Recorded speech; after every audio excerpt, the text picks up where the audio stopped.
England. Once dominated by Roman conquerors, this tiny island nation rose to become one of the largest and most powerful empires in history. Its reach stretched around the globe, spanning every continent. It was unimaginably large. Technology, innovation, ambition, these were the tools that built this massive empire and produced the formidable British Navy, a powerhouse that dominated the world's oceans.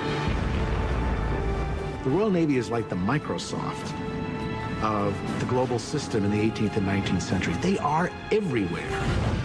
The British Empire constructed massive symbols of dominance that still invoke awe today. But the foundations of that empire were built on ego, bloodshed, and a relentless drive for conquest.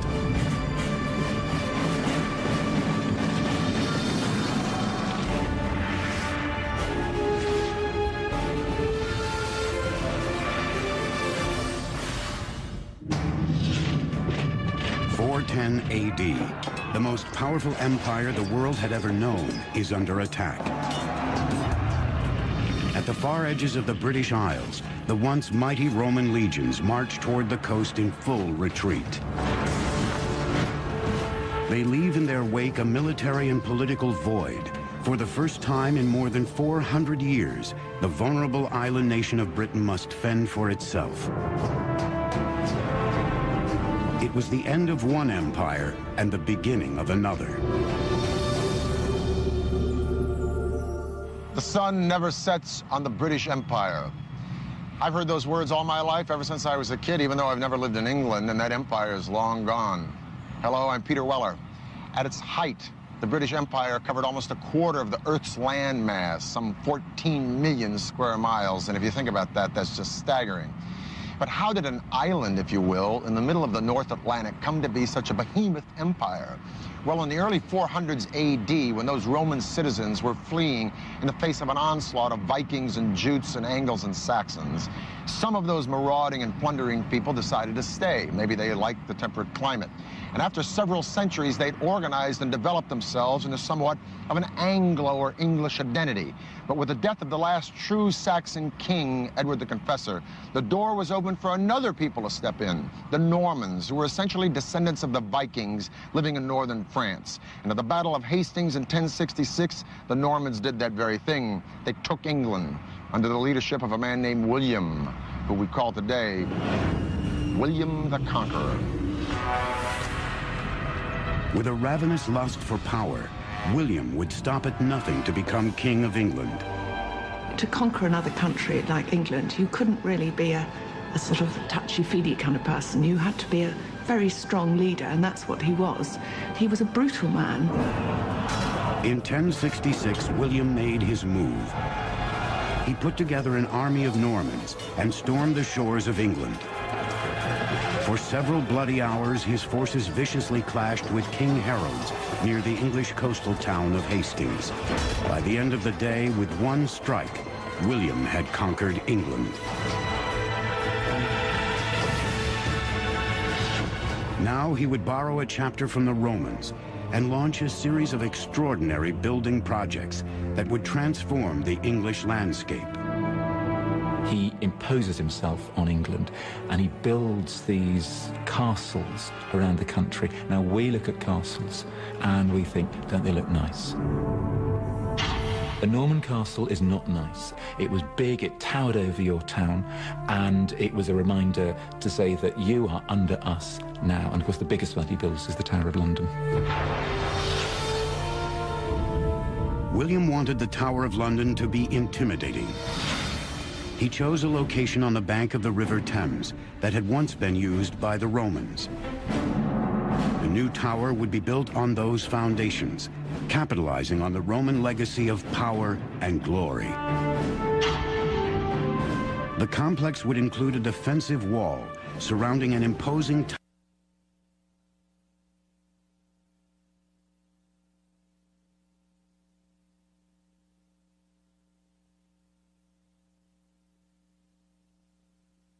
can get rid of me. Of course, the people they use to build it are the locals who have to do it, so they use them effectively as slave labor. Building onto the remains of the Roman walls, workers first constructed the barrier around the complex. On the north and west side, where there were no Roman remains, they dug ditches and erected large wooden stakes as a barricade. Then they turned to the massive tower itself.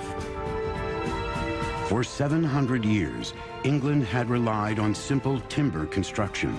Now William and the Normans would bring back the grandeur of Roman engineering techniques.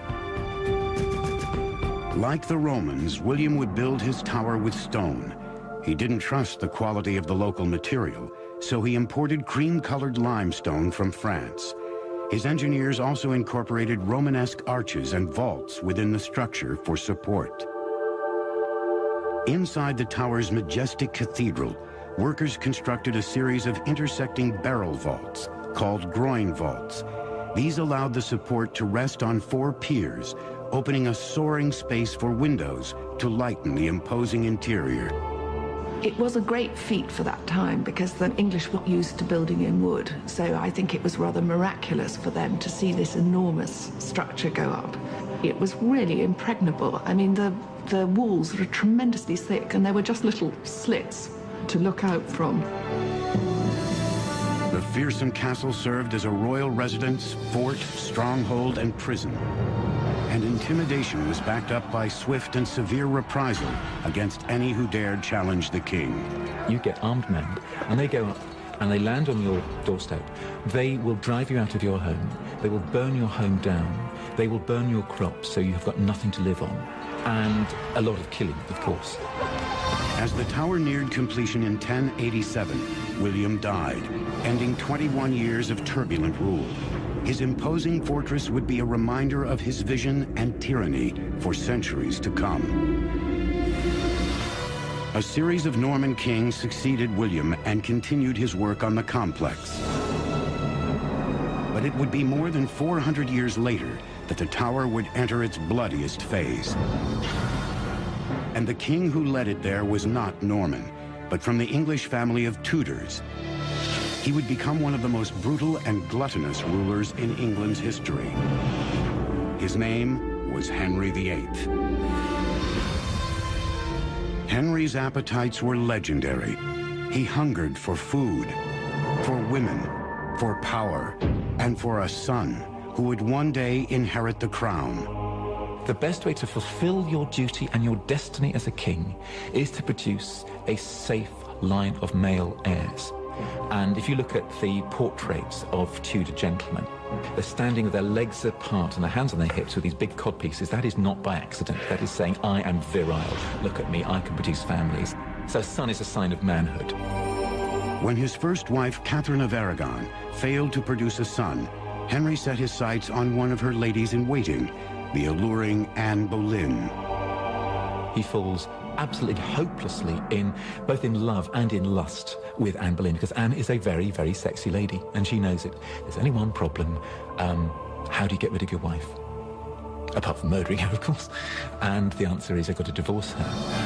When the Pope refused to grant Henry a divorce, the king flew into a rage. If he couldn't control his country's religion, he would simply replace it. He boldly severed all ties with Rome and appointed himself head of the new Church of England. Henry now had absolute control over his country. He divorced Catherine and made Anne his queen. But when she also failed to produce a son, she suddenly found herself accused of adultery. The case is made as damaging as it's possible to be, that she's not just having one affair, that she's having a string of affairs, that there are sort of orgies going on in the palace, and Henry is only too ready to believe a lot of this. Henry had Anne arrested and held in the greatly expanded Tower of London. By now, the tower complex had grown to a sprawling 18 acres with an impenetrable facade. The wooden barricade had been replaced and expanded by thick stone walls. A series of towers reinforced their strength and stability. Just inside the outer wall, a second wall was constructed, to provide another layer of fortification. A ditch had been dug around the perimeter and filled with water to form a moat. With these added defenses, the tower complex was virtually undefeatable. Under Henry's ruthless reign, the fortress became the location for an orgy of violence, a notorious prison, dungeon, and execution ground for his many enemies. And it was here that Anne awaited her fate, death by beheading. Axe executions were actually really nasty because it was not uncommon for the axe not to finish the job in one blow. What he does with Anne Boleyn, he says, "For you, darling, nothing but the best." Instead of having her beheaded with an axe, he's going to have her beheaded nice and neatly with a sword. On May 19, 1536, Anne was led to a private courtyard on the tower's grounds. With one swift stroke, Henry's problem was solved.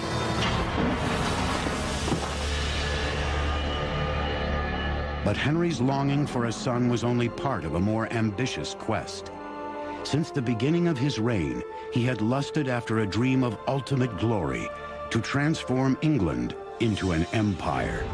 This idea of a realm that would cover every part of Europe and extend beyond was always in the back of Henry VIII's mind. His real vision and dream, his great appetite was for dominion and empire. But Henry's road to empire put him on a collision course with France and Spain, Europe's reigning superpowers. His plan of attack, to fill the high seas with floating weapons of mass destruction. 6 ravens are always kept at the Tower of London. Legend has it that if they leave, the kingdom will fall.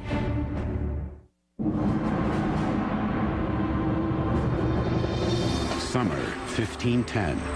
An army of laborers scour England's forests, gathering material for a colossal undertaking on England's road to empire. Before King Henry VIII could conquer the land, he needed to conquer the sea. He set out to radically transform the way battles were fought and won by turning his ships into deadly weapons. He is the one who first begins putting heavy guns on ships. To put these large siege warfare type guns, ship cracking guns, some of them weighing almost a ton, on shipboard that could be used to batter your enemy into submission. Massive guns required massive ships. Henry ordered his naval engineers to build a new and imposing fleet. The centerpiece, his flagship, was one of the world's first battleships. It was called the Mary Rose. The Mary Rose really epitomizes the mentality of naval planners of that age. Get as many guns pointing as many directions on shipboard as you possibly can. And that's what the Mary Rose was set to become, a gun platform. The Mary Rose featured a breakthrough advance in warship design, gun ports. Holes were carved into the side of the ship with flaps that could be lowered over them. These holes allowed cannons to be positioned and fired through the side. Naval designers could now engineer decks dedicated solely to firepower. The added weapons turned the Mary Rose into a killing machine. This was a major revolution, really, in ship design, of which the Mary Rose was at the sort of very beginning. By the mid-16th century, England's march toward naval dominance was in full flow. But Henry soon ran into a problem. The cost of arming his ships with expensive bronze guns was quickly draining England's treasure chest. He's got to find other ways to produce the kinds of, heavy artillery which can help his armies and his navy fight effectively, but at a lower cost. And the cast iron gun's the perfect solution. The cast iron gun runs less than a fifth of the cost of a bronze one. A successful cast iron cannon had never been made before, but Henry knew how to make it happen. He turned to the country's famous iron-making region, the Weald, and gave his engineers a mandate. The difficulty with casting in iron a large piece like a cannon was the fact that, for a start, iron had to be melted at a much higher temperature. There was only one way to get the temperatures high enough, an engineering wonder of the time, the blast furnace. First, workers poured wood and iron ore into the top of a 20-foot tall stone furnace.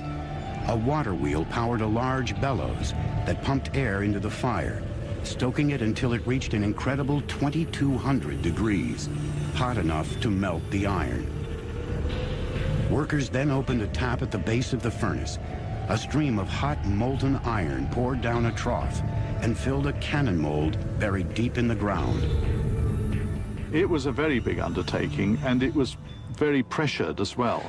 You had, of course, charcoal burners who produced the charcoal in the woods around the furnace. You had laborers who dug the iron ore from pits in the ground. You had teams of laborers bringing wagon loads of ore and charcoal to the furnace. Over the next few centuries, the wheeled iron cannons became the envy and dread of every other European ruler.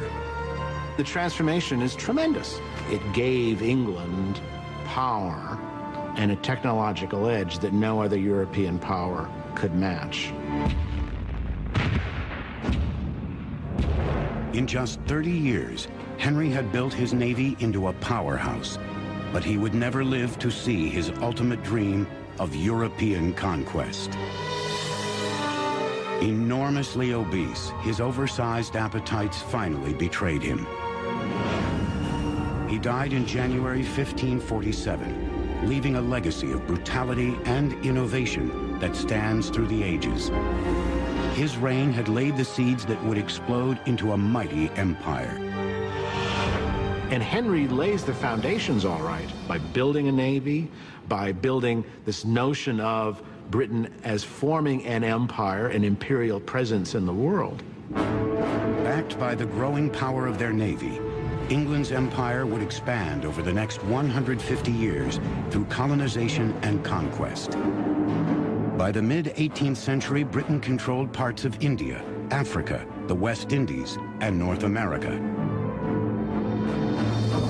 The two major threats to the burgeoning empire loomed ahead, and the king who would fight them, George III, would also be battling demons of his own. It's always talked about as his madness. It was a physical illness that he had, but the effect was that it affected his brain. George first slipped into madness in 1788, 7 years after suffering a withering blow. A small territory a world away had defeated the mighty British in a war of independence. It was called America. When the British troops leave Yorktown, when they surrender, they play this tune, "The World Turned Upside Down." And that is really how it seems. The world hasn't turned upside down, the world's gone mad. When rebels win. Over the next decade, George's world slowly caved in on him. Then in 1804, another threat would send the king and his empire spiraling to the brink. French Emperor Napoleon Bonaparte. By the early 1800s, the tyrannical conqueror was quickly overtaking Europe. England was his last obstacle to continental dominance. He was as large a threat as the Nazis were in the Second World War. He was amassing the forces for an invasion of the British Isles. England's Royal Navy had become a major force at sea, and in 1805, it faced Napoleon's invasion threat head-on in the momentous Battle of Trafalgar. Using fearless naval tactics and the most technically advanced ships of the age, England annihilated the combined forces of the French and Spanish fleets. Trafalgar confirms Britain's position as the supreme maritime power, and the British emerge as the unsurpassed masters of those naval technologies. But by the time of Napoleon's final defeat in 1815, King George III was permanently gripped by insanity, becoming a mere figurehead of power. His mind is completely gone. His eyesight goes as well, and he wanders up and down the corridors of Windsor Castle, has to be fed like a baby. Long beard, long hair, no idea what day it is. It's just very sad. By this time, England was growing rapidly into a superpower, based on the supremacy of its naval engineering. But it would be another realm of technical superiority that would catapult the British Empire to global dominance. The 19th century was about to usher in a period of engineering invention not seen since the Romans.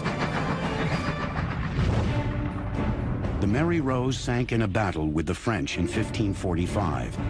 In 1982, the ship was raised from the bottom of the sea.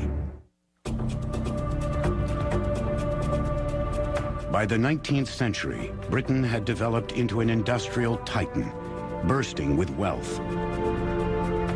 Its monumental success came from a period of staggering technological invention that swept across the empire and then dominated the globe. It's hard to think of a period in history where you had so much creativity in terms of technology, so much willing to experiment with the possibilities of what you can do with machines, what you can do with engineering, what you can do with architecture. In the past, empires had been built by hand. Now the British would dominate their territory with machines. Engineering innovations like cast iron and the turning of a warship into a single ballistic offensive entity with guns transformed the English Navy. And that Navy transformed England into an empire. And that military and commercial empire that spread from Europe to Asia, from the Americas to Africa, dominated the seas. But what about the land? Because by the early 1800s, Britain was jumping with productivity, but lacking in means of overland distribution. Well, in 1782, a man named James Watt perfected an engine driven by steam. But it was 40 years later that George Stephenson and his son Robert took that engine and with a firebox, boiler, piston, and a remarkable invention called the chimney, powered a locomotive called the rocket over tracks at the blistering speed of 29 miles an hour and revolutionized overland commercial transportation with the railroad. The rocket was not the first locomotive, but its unique engineering features proved that steam trains were the force of the future. The key to its speed was in its engine. A series of copper pipes carried hot gases from a coal-fueled firebox through a chamber of water, bringing it to a boil. This created steam that rose up into a dome and was forced through a valve into a cylinder. The intense pressure from the steam pushed a piston rod that connected to the wheels of the locomotive, powering it forward. By venting the exhaust steam out of a chimney instead of the cylinder, fresh air was sucked into the firebox, stoking the fire. With this advance, the rocket could charge ahead at blazing speeds. Of all the locomotives that were imagined at the time, it's the one that looks the most like a locomotive will. I mean, it's going to be improved in innumerable ways, but that basic machine is the one that emerges as a locomotive for the next century.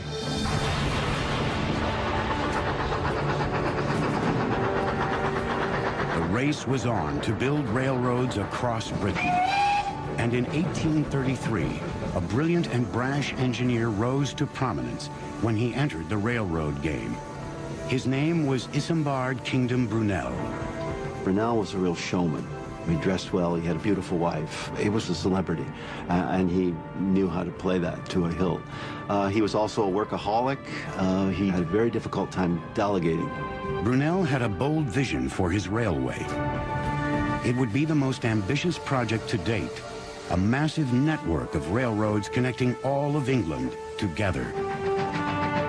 He called it the Great Western Railway, and he was determined to make it the fastest line ever created.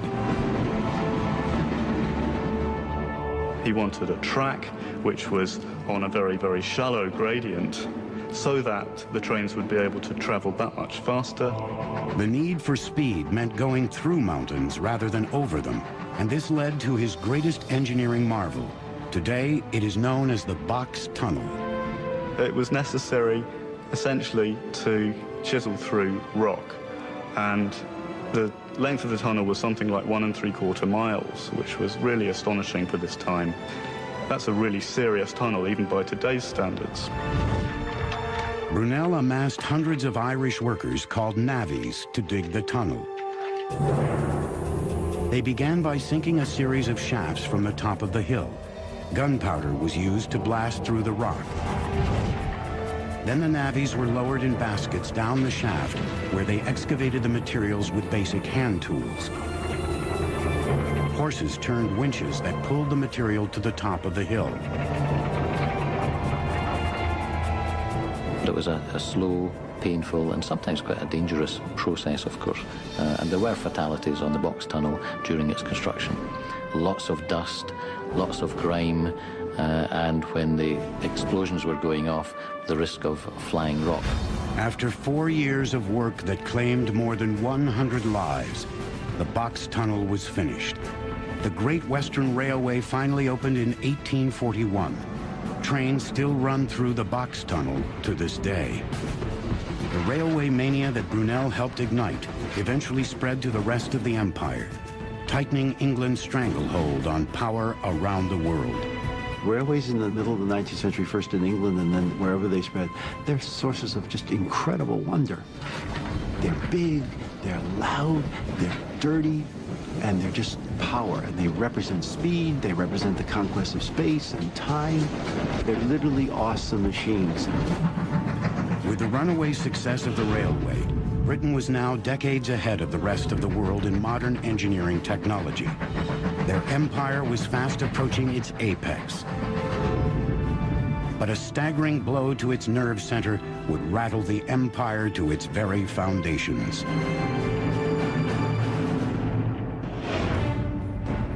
The first person to be killed by a train was a member of Parliament. He was struck by the rocket in 1830.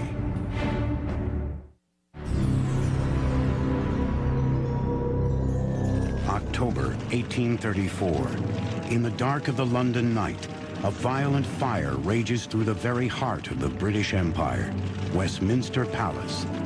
For centuries, this complex of buildings had been the command center of British power and a towering symbol of its strength. Now, as flames turn the palace into a roaring inferno, thousands watch in shock and horror, wondering what will become of their mighty government.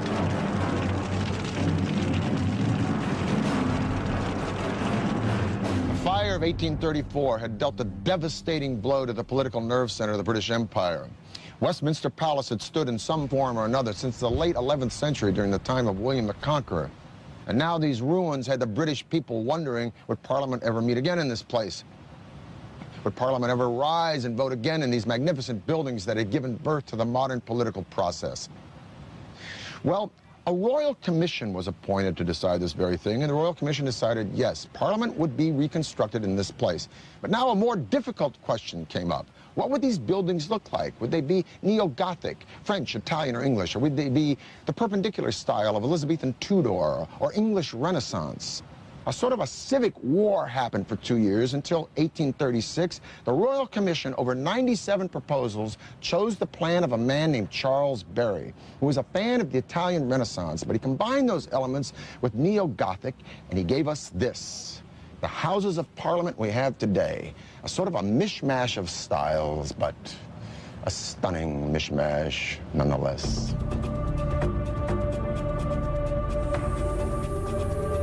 From the ruins of the old Parliament, British architects would design a government building of staggering proportions, twice the size of the U.S. Capitol. Constructed of sand-colored limestone called Anston, the palace would take up 8 acres of land, with towers soaring as much as 320 feet into the sky. It was decided that one of these massive structures would be a grand clock tower. Today, we know it as Big Ben. You're able to measure time much more accurately in the 19th century, and time is important. Time comes to mean money, and there's something of a revolution in the 19th century about timekeeping. So if you're going to have this latest building, yeah, a clock tower goes on it. When the royal astronomer George Airy announced his requirements for the clock, people were stunned. It would be the largest and most ambitious timepiece the world had ever seen. Now, Airy's demands for excellence were fairly rigorous. For instance, one of his requirements was that the clock be accurate to within 1 second every 24-hour period, and furthermore, that the accuracy reports of this clock be telegraphed on down the River Thames to the Greenwich Observatory twice a day. Now, this was not the 21st century age of information. A digital clockmaker today, this would not be shooting for the moon. But a 19th century clockmaker, to make such a great clock in a huge tower with such heavy striking mechanisms, pushing such heavy hands, with such precision and such accuracy, that would be exposed to the rain, wind, and elements second after second, hour after hour, week after week, year after year. This was absolutely unimaginable. It was like going to the moon. So Parliament, rightfully, asked Airy if he might come up with a plan that was a little bit more reasonable, a little less expensive. But Airy was adamant. And thus the clock today we call Big Ben, which is really the name of the bell, became the standard for timekeeping the world over. Incredibly, it was an amateur clockmaker by the name of Edmund Beckett Denison who designed the famous clock when all other experts failed to meet the challenge of pinpoint accuracy. Like all clocks of this type, Denison's would be powered by weights, gears, and a pendulum. But Big Ben's design featured a groundbreaking new device that would protect the pendulum from outside forces. 2 metal arms control a wheel with 3 spokes. With each swing of the pendulum, one of the arms opens, allowing the wheel to turn a notch. This regulates the movement of the clock. When rain or snow weighs down the clock's hands, the arms isolate the pendulum so it keeps swinging without being affected.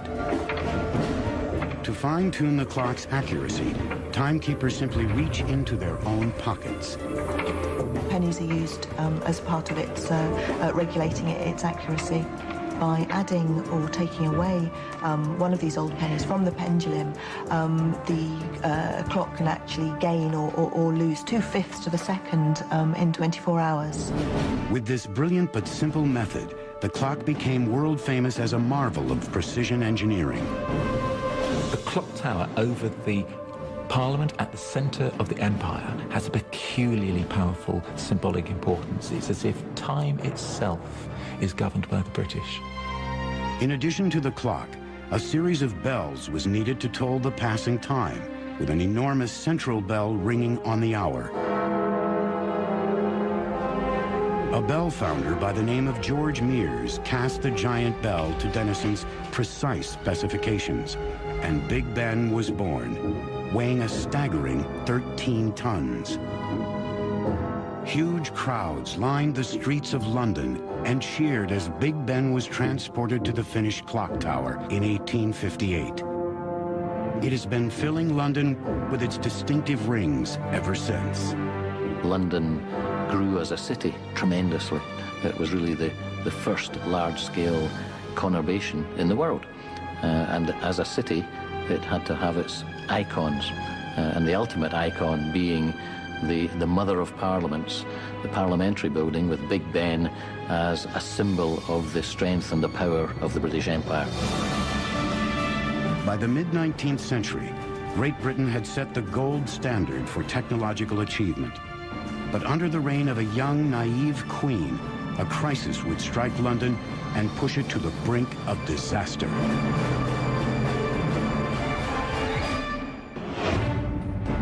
A flock of birds landed on the minute hand of Big Ben in 1949 and set the time back 5 minutes.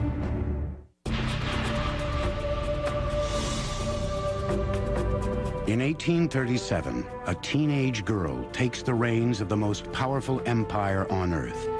Her rise to power ignites turmoil throughout Great Britain. Both her subjects and her government view her as spoiled, impetuous, and unprepared to rule. Her name was Queen Victoria. She was only 18 when she came to the throne, and she'd had a very, very difficult first couple of years on the throne, and in fact was very unpopular.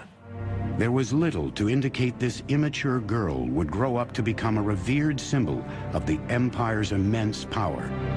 Her transformation started when she married her cousin Albert in 1840. She fell in love almost at first sight. All her life, actually, she wants someone to lean on. metaphorically and indeed literally. And Albert is able to take her in hand, rather. So he comes in and he helps her grow up. By this time, the empire stretched around the world, from North America to Australia. Albert and Victoria pushed for greatness in engineering and technology, knowing how crucial these advances were to their expanding empire. None more so than the emerging technology of the telegraph. You've got an empire which is extending literally around the globe. People talked about the annihilation of space and time through electrical telegraph. The telegraph industry exploded around the world, with Britain leading the charge. During the mid-19th century, over 97,000 miles of twisted steel telegraph cables were laid. A message could now be sent from Britain to India in a matter of hours. The world's first information superhighway had arrived, and with it, the empire could consolidate its power more effectively than ever before. It was an enormous feat, no question. It's something which simply was not conceivable before they did it. Engineering advances not only united the empire, they triggered a manufacturing boom unlike any seen before. People flocked from rural areas to city centers to take advantage of job opportunities. And as productivity skyrocketed, so did the population of its nerve center, London. So whereas it had been 1 million at the beginning of the 19th century, it was then, by the 1850s, it was already 2 million. And London was not designed for this. And there was terrible overcrowding. Really, people were living like as though they were in a chicken coop. London was bursting with people. Cramped and overcrowded, sanitation problems spread like wildfire. Waste flowed into sewers meant only for rainwater, filling it with raw sewage that emptied directly into the Thames River. The situation was ripe for disaster. Now, you would think the Thames, huge river, that would be a great way of disposing of London's waste. But unfortunately, it was also London's water supply. So the waste of 2 million Londoners was being shunted into the Thames, and then Londoners were actually drinking this. 1848. Catastrophe strikes London. A cholera epidemic sweeps through the congested city, killing more than 14,000. 3 years later, another outbreak occurs, claiming an additional 10,000 victims. Cemeteries fill up with bodies. The most advanced city in the world faced conditions that had not been seen since the Black Death of the Middle Ages. In the space of 30 years, over 30,000 Londoners died, and this was because of cholera, and because cholera was spreading through London's polluted water supply. It was shocking. Something needed to be done. England turned to an engineer by the name of Joseph Bazalgette. His solution would revolutionize urban planning. He and thousands of city workers would build the most advanced sewer system to date. Bazalgette's innovative plan was to install giant intercepting sewers on each side of the Thames, running parallel to the water. These main pipes would be connected to more than 1,300 miles of older city sewers, collecting the waste and diverting it away from the river. The genius of the system was that gravity was used wherever possible to actually move the sewage out of London. So the sewers actually ran at an incline. When gravity wasn't enough to carry the flow, Bazalgette built grand pumping stations. There, large steam-driven engines lifted the sewage until gravity could take over once again. The sewers guided the waste into 2 deep reservoirs, where it would be stored and released at high tide, when nature could dispose of it neatly. The sewer system really was one of the marvels of the 19th century. It used 300 million bricks. There was extraordinary earth-moving. It was a truly colossal task and brilliant, amazing. This extraordinary engineering feat transformed London into the first modern glittering metropolis. Cities throughout Europe studied its design with awe. But the disease epidemic wouldn't be the last crisis of Victoria's reign. If you read Hard Times or Oliver Twist or David Copperfield or any of the other genius works by Charles Dickens, you'll get a sense of the staggering overpopulation in London in the 19th century. And some of the fallout of this horror was the sheer volume of traffic in London, a chaos of pedestrians and horses and carriages and carts hauling everything from hay to hardware. The traffic from the south alone was bottlenecking the London Bridge such that London felt like it was choking to death on its own success. London needed another river crossing, but a traditional bridge would block the big merchant boats coming upriver to the port. No, what London needed was a drawbridge, like that one. The drawbridge would be the largest and most sophisticated of its kind. It would be called the Tower Bridge. The structure is solid steel covered in stone to make it look like the nearby Tower of London. When the bridge was built, the 1,200-ton leaves, or bascules, were lifted by steam-driven engines. The power turned toothed pinions along a curved steel rack, riveted to the outside girders. A solid pivot rotated as the pinion raised the structure. The bascules lifted to an 83-degree angle, allowing ships to pass through. The rising of the bridge only took 1 minute to raise it, so it was an incredible feat of engineering. It took more than 400 men and 8 years to build Tower Bridge. Today, it is one of the most famous and recognizable bridges in the world. Despite being the driving force behind these staggering works of engineering, Albert didn't live to see them. He died in 1861, shattering Victoria. Queen Victoria fell into grief the like you have never seen. For close to 10 years, Victoria sat in isolation from her country. But when she finally re-emerged into public life, she was stronger and more powerful than ever before. The immature teenager had redefined herself into a ruler of the modern age and took her rightful place as leader of the British Empire. All over the world, statues to Victoria are erected. There are massive celebrations all over the world, and in many cases, those celebrations are joined by the colonized peoples. She becomes a figure of affection.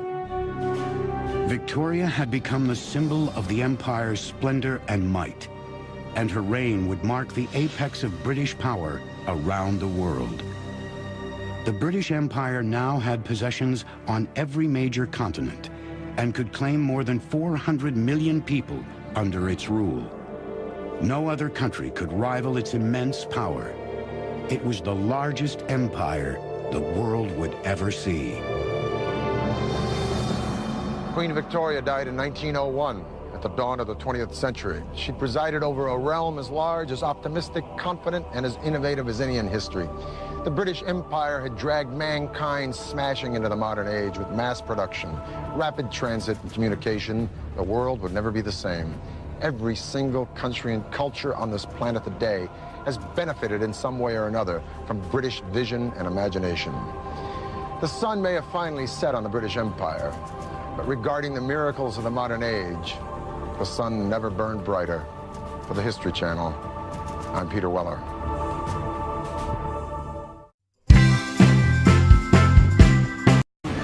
England, once dominated by Roman conquerors, this tiny island nation rose to become one of the largest and most powerful empires in history. Its reach stretched around the globe, spanning every continent. It was unimaginably large. Technology, innovation, ambition, these were the tools that built this massive empire and produced the formidable British Navy, a powerhouse that dominated the world's oceans. The Royal Navy is like the Microsoft of the global system in the 18th and 19th century. They are everywhere. The British Empire constructed massive symbols of dominance that still invoke awe today. But the foundations of that empire were built on ego, bloodshed, and a relentless drive for conquest.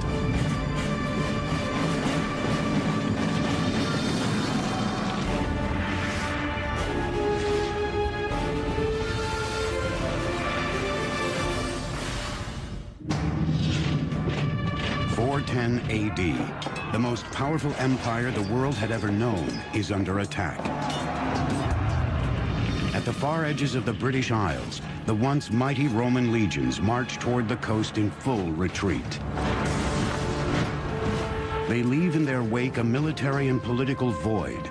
For the first time in more than 400 years, the vulnerable island nation of Britain must fend for itself. It was the end of one empire and the beginning of another. The sun never sets on the British Empire. I've heard those words all my life, ever since I was a kid, even though I've never lived in England, and that empire is long gone. Hello, I'm Peter Weller. At its height, the British Empire covered almost a quarter of the Earth's land mass, some 14 million square miles, and if you think about that, that's just staggering.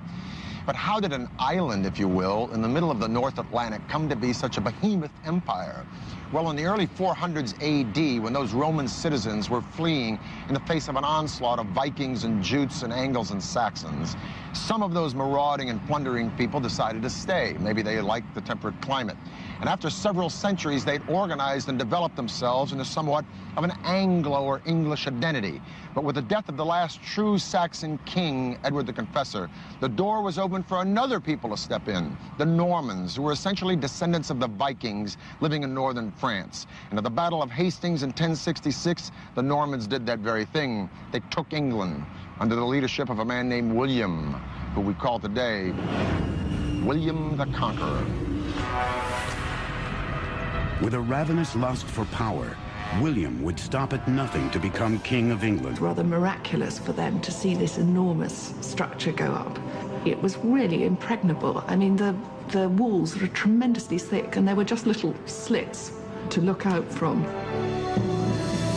The fearsome castle served as a royal residence, fort, stronghold, and prison. And intimidation was backed up by swift and severe reprisal against any who dared challenge the king. You get armed men, and they go up, and they land on your doorstep. They will drive you out of your home.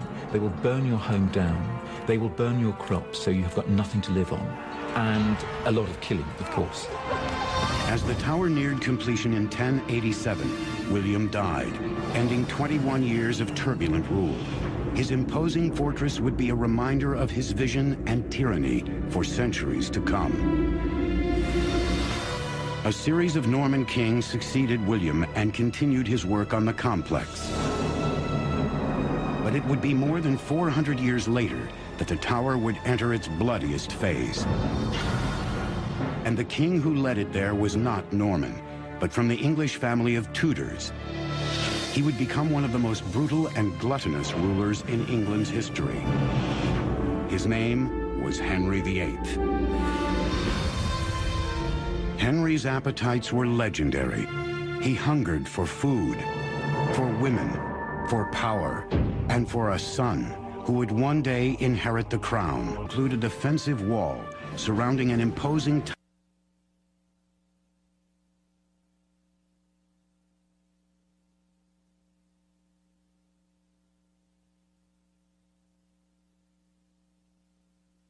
can get rid of me. Of course, the people they use to build it are the locals who have to do it, so they use them effectively as slave labor.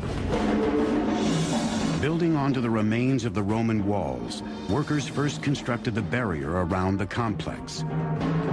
On the north and west side, where there were no Roman remains, they dug ditches and erected large wooden stakes as a barricade. Then they turned to the massive tower itself. For 700 years, England had relied on simple timber construction. Now William and the Normans would bring back the grandeur of Roman engineering techniques. Like the Romans, William would build his tower with stone. He didn't trust the quality of the local material, so he imported cream-colored limestone from France. His engineers also incorporated Romanesque arches and vaults within the structure for support. Inside the tower's majestic cathedral, workers constructed a series of intersecting barrel vaults called groin vaults. These allowed the support to rest on 4 piers, opening a soaring space for windows to lighten the imposing interior. It was a great feat for that time because the English were used to building in wood, so I think it was to conquer another country like England, you couldn't really be a sort of touchy-feely kind of person. You had to be a very strong leader, and that's what he was. He was a brutal man. In 1066, William made his move.